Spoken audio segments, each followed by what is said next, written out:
Okay, in this video here, we're inside Mean Mini, and I'm going to update my unit. I'm using an older version of MPSciLink, so I want to update it to the newest one that's available, which is 1.0.0.8, and I'm on 1.0.0.7. So this is the assembled unit in the enclosure, and you've got the USB port here. When you want to update the MPSciLink, that's the program that's on the Arduino, you're going to have to attach your laptop excuse me, attach your laptop to the device and start MPTune. And normally what you want to do when you start MPTune, to make sure that you have the most updated software on MPTune, is to open it, let the program open up, wait a few seconds, and then close it down. If there's an update to it, it'll download the update automatically, and you'll be prompted to install it. I've already done that, so I'm just going to come up here to MPSciLink. And you probably can't see in the video, but there's a serial port settings down here in the COM port. So if you plug up to your device and it doesn't find the MPSciLink under Setup and COM port settings, you should see the COM port update for MPSciLink. If it doesn't, you've got something wrong with the driver. So I'm all set with mine. I'm ready to update my program. Open MPTune and go to the MPSciLink tab and select Flash Arduino. And we've done this before on the bench in the house and on some other videos, so this is the same. You'll see the program update, progress bar down at the bottom.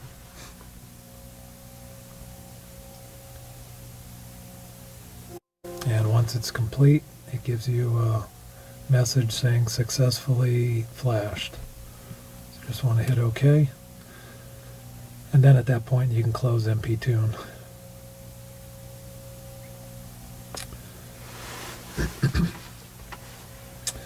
So now, as long as it's powered up through my computer, I'm going to do the update with MPScandroid. So I've just reflashed the Arduino, which has the MPSciLink program on it, and I'm going to start MPScandroid.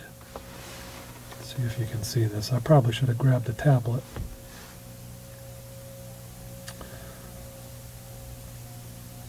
So I haven't connected to this device in a little while, and I did,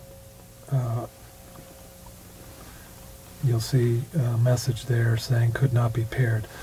I went ahead and I unpaired all my Bluetooth devices since I've been working with the other units in the house. So when you start it up for the first time and you start MPScandroid, you'll have to go to the menu tab and hit pair Bluetooth.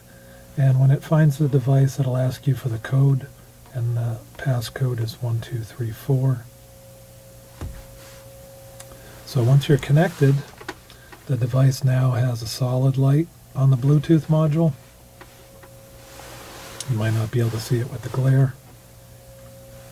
And under the menu tab, you can look at MPSciLink version, and you can see that now I'm on version 1.0.0.8. I should have demonstrated this first by showing you the current version that I had. So if you want to update your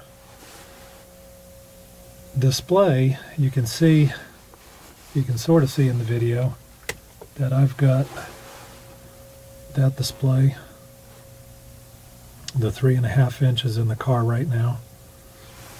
And let me change that brightness to nighttime. Maybe that'll show up a little bit better in the video.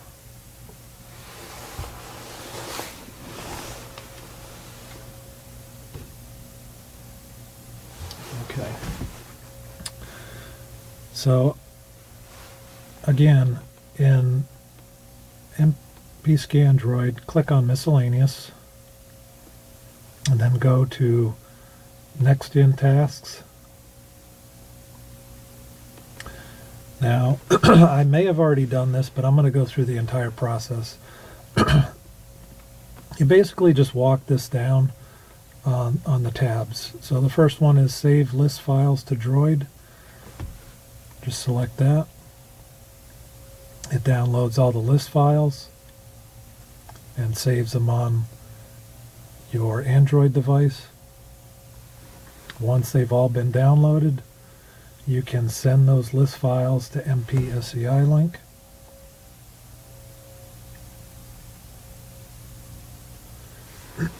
Once that's completed, you can save your display layout to the droid, and in this case I have the 3.5 inch. It's already default.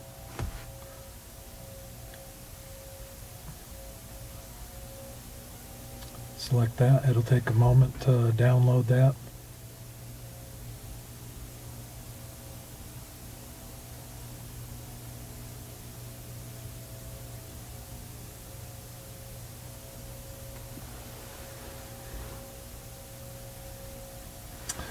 So once those files have been downloaded, then you can send them to your device.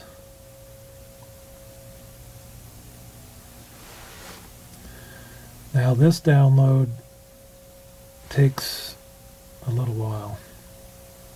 I'm going to turn off my screen brightness there because it so you can see this is going to be a slow process. The 3.5 inch, the file is the smallest of all the displays, so it will be the quickest. This process is going to be significantly quicker on a future update of MPSciLink that'll use a different driver board. It'll be a ESP32 eventually. That will be in development for probably about a year before we can test with that. So stay tuned and look at the forum for updates on how that's working out. Morris has ordered one of those development boards and is going to work with it and see how that turns out. So in the future we might get a Wi-Fi capable device, which will significantly speed this up. Now what I should have did before I started this whole process, and if you end up getting any errors during the process, there is a tab for module settings, and you can click on that before any of this starts, and that's a troubleshooting screen that'll show you the Bluetooth and SD card, and it'll show you the baud rates and whether or not the device has found the display. So if you do have trouble pairing or other communication issues with the device, you can go to module settings and you can see if there's some kind of fault. You'll see it simply in true or false statements, so it'll be like next in available, true, SD card available, true, and if you have an issue it'll say false. So we're only about halfway there in the update. Unfortunately I can't pause the video since the software I'm using doesn't have a pause.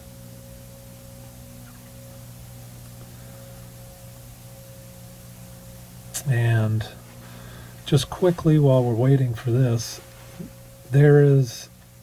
I can tell that there is an update from the display software that I'm using right now.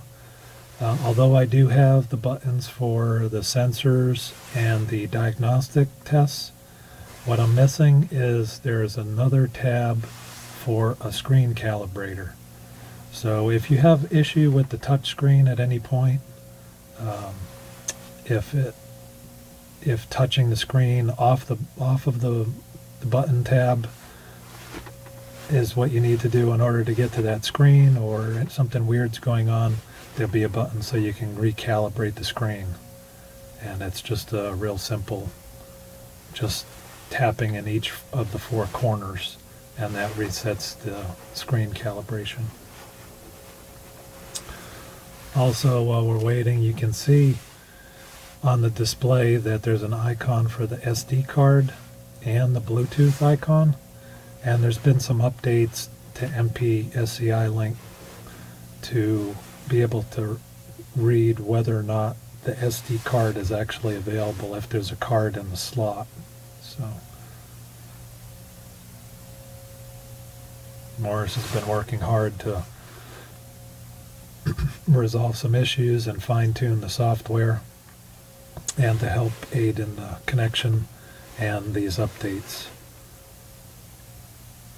So really the easiest way to update the display will be to side load it, and I'll show you how to do that also, especially if we get a failure. So the task is almost complete for sending the layout to the device, sending the layout from MPScandroid to the MPSciLink. And when it finishes up, you'll see it'll get to 100 and then say finishing up, and if the task was successful, you'll see a new tab that says update the display. So in this case it was successful, so I'm going to go ahead and update the display. You can see on the display here I've got tabs 3 across, 2 down, and then 2 across the bottom. So, and if you go to the clock screen, might be hard to see, but you can see the version number, and there'll also be some new information here for what version of the display. So I'm going to go ahead and go back and select update display, and when the display starts updating, you'll see the screen go white.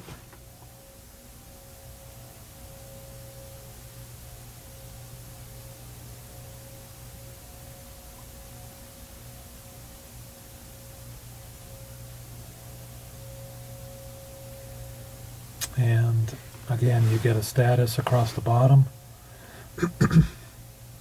This process is again kind of slow. So by far the easiest way to do this update will be to side load it. So each of the displays has an SD card slot, which you can use an SD card to have your display layout on the card in the root directory of the SD card, and just powering up the display with the SD card in the slot will initiate an update. As long as there is a .tft file in that root directory of the SD card, it'll try and upload that file to the display. So one thing that Morris has changed recently with MPSciLink is where it saves that .tft file, it's now being saved directly in that, or it's being saved in that root directory. So if you end up with a failure when you try and update the display, you can simply remove the SD card and install it in the device, and then do the update. And I'll demonstrate that for you. So in that case, you would have had to have had a successful transfer from your Android device to MPSciLink in order to do that side load. Otherwise, you may need to transfer that file from your computer. So module settings again will give you those checks, And in this case, following the update, it hasn't refreshed. So I'm going to simply refresh the display by powering the device off and then back on again. And you'll see it'll say the display is true and the baud rate should be a value greater than 0. Oh. I just accidentally hit the update display. So now it's going to go through that process again.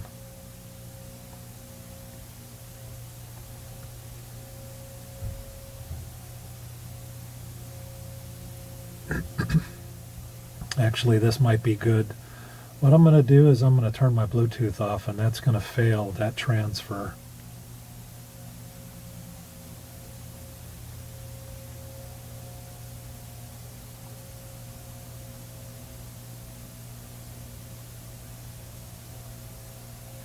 Actually, the transfer is still progressing. So once that process has started, it's continuing on, even though the device wasn't connected. Even though MPSciLink wasn't connected to the device.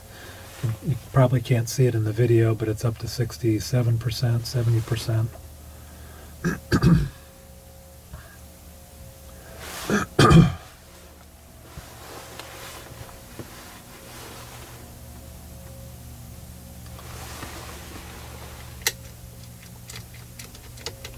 So I'm just using a simple cell phone holder,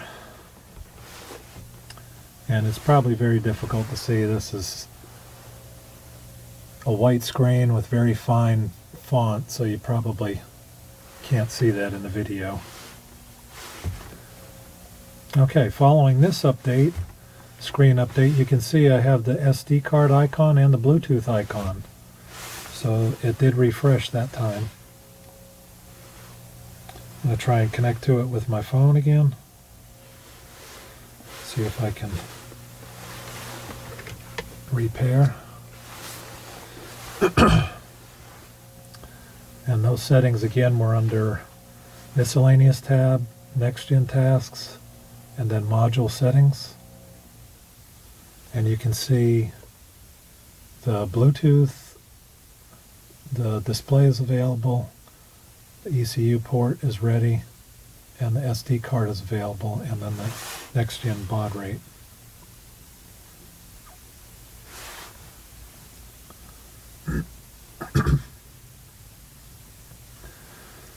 So now I'll demonstrate if you did happen to transfer the file to the device successfully, but in the process of doing the display update you had some error and the display went white, started downloading, and then stopped, you can take the SD card out of the device, which the SD card has a card slot on the back side of the enclosure. Install the SD card in the display and then power up the display. As soon as you power up the display,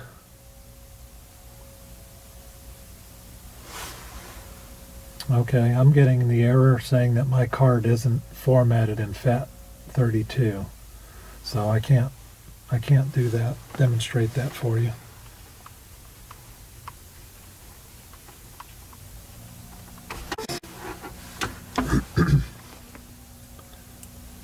So that's the reason why the SD card should be formatted in FAT32, because if you do ever have an issue with the display update, you can simply use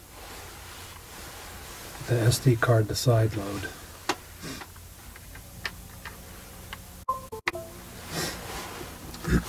Since it didn't initiate an update, My display here should be all set. And you can see there it just refreshed. Shows the SD card icon and the Bluetooth icon. If you go to the clock screen, again, the information now, new information, shows the next-in version, shows the version for MPSciLink in red, shows the reference voltage, and shows the port 333. And again, time and date. So if you do need to make any corrections to your time and date, that's the screen you got to use. The setup screen was your display brightness. So right now it's set on nighttime. I had a lower brightness level. The daytime setting I had set at 100. You can see that change. You could select anything you want here in the bar and then resave it. In this case, I'm going to leave it at 100. I'm going to put it back to the nighttime because I think it'll show up better in the video. So that screen calibrate will do that. So you might not be able to see it in the video, but there's a little set of crosshairs that appeared in the corner. And then it just rotates around to the different corners. And then once it's complete, it goes back to the home screen.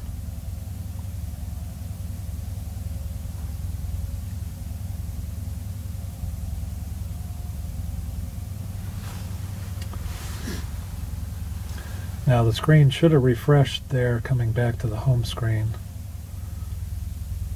We'll wait a minute and just see if it pops up. And if not, if you ever get those instances where the screen doesn't refresh after you make a change like that or do calibrate, you can simply just power down and power back up again.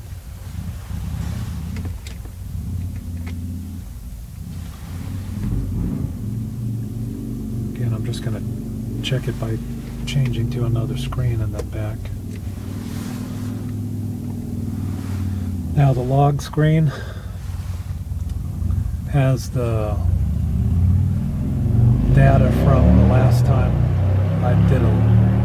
time I performed a log, so it has all the sensors that I selected.